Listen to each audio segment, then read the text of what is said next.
היי, בוקר אור.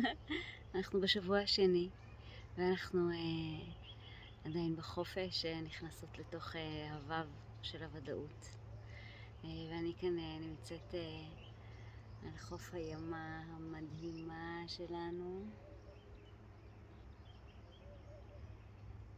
באיזשהו חסד ממש גדול של חופשה.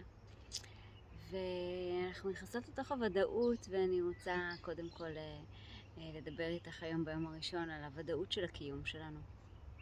הרבה פעמים אנחנו בתוך החיים, בתוך היום-יום, בתוך העניינים, ואנחנו לא שמות לב לזה שאנחנו קיימות. וכשאני מדברת על קיימות, אני מדברת על קיימות במובן הכי בסיסי של אני בחיים, יש לי גוף, הגוף שלי מונח עכשיו, ספציפית הוא מונח על ספסל, אני נושמת, אני נשענת על משהו. כל הדבר הזה של זה מה שקורה עכשיו, אני מחזיקה עכשיו מצלמה ביד. נוכחות בכאן ועכשיו, במה קורה פה עכשיו עם הגוף שלי, מאפשרת לי להיות מודעת לזה שאני עכשיו קיימת, וכשאני, אני רואה את הבת שלי מתגנבת שם לראות את הענפות מקרוב. אתם רואים אותה? כשאני קיימת, כשאני יודעת שאני קיימת, יש לי תחושה של ודאות. כי אחד הדברים שקורים כשאני לא יודעת שאני קיימת, ואני עסוקה בללכת ולעשות ולחשוב ולכל הסרטים של החיים, בלי להיות ערה לזה שזה מה שקורה עכשיו, שעכשיו אני הולכת, ועכשיו אני חושבת על משהו, ועכשיו אני אוכלת, מעורר בעצם תחושה של חרדה קלה בגוף. וכשאני קצת חרדה, אני לא יכולה להיות בחופש. אין לי את החופש לבחור. כשאני מודעת, כשאני נוכחת, כשאני יודעת שאני קיימת, כשאני יודעת מה הפעולה שאני עושה, כשאני יודעת מה המחשבה שאני חושבת עכשיו, כשאני יודעת איפה הנשימה שלי, איפה המשקל שלי. זה נותן לי ביטחון, זה נותן לי ודאות בחיים. הנוכחות הזו, שבתוך הקיימות שלי, בתוך מה שקורה בי עכשיו, מה שאני מרגישה, מה שאני עושה, אוקיי? הדברים הפשוטים האלה, הבסיסיים האלה, זה נותן לי ודאות שמאפשרת לי להיות חופשייה ולבחור. כי אם לדוגמה המחשבה שלי רצה על משהו, ואני רצה באיזה סרט ובלופ וזה, ואני לא יודעת שזה מה שקורה, אני לא יודעת שזה מה שאני עושה עכשיו, שאני חושבת בלופ, אני לא יכולה לבחור. אני תקועה בתוך משהו ואין לי חופש בחירה.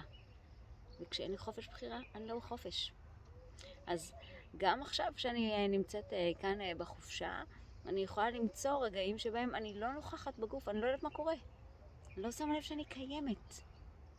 וברגע שאני נכנסת לתוך החוויה האנושית הבסיסית הזאת בכאן ועכשיו, פתאום אני מתרווחת. פתאום יותר נעים לי בחופש. פתאום זה באמת הופך להיות חופש.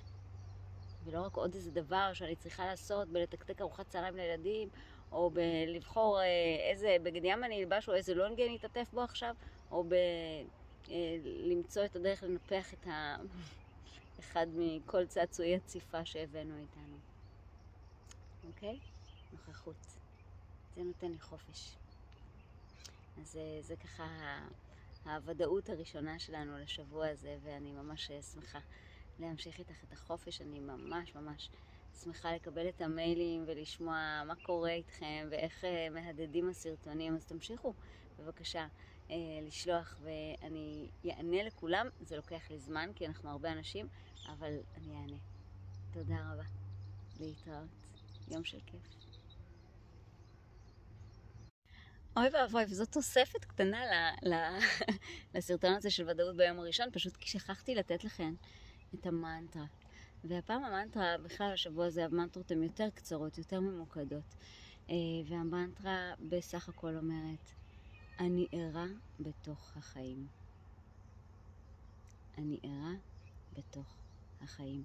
וכשאת אומרת את המנטרה הזאת, תשימי לב למה את ערה. את ערה לעת נושמת, את ערה לאיפה שהגוף שלך נמצא, את ערה למה שאת חושבת, את ערה למה שאת מרגישה. למה את ערה? יום טוב.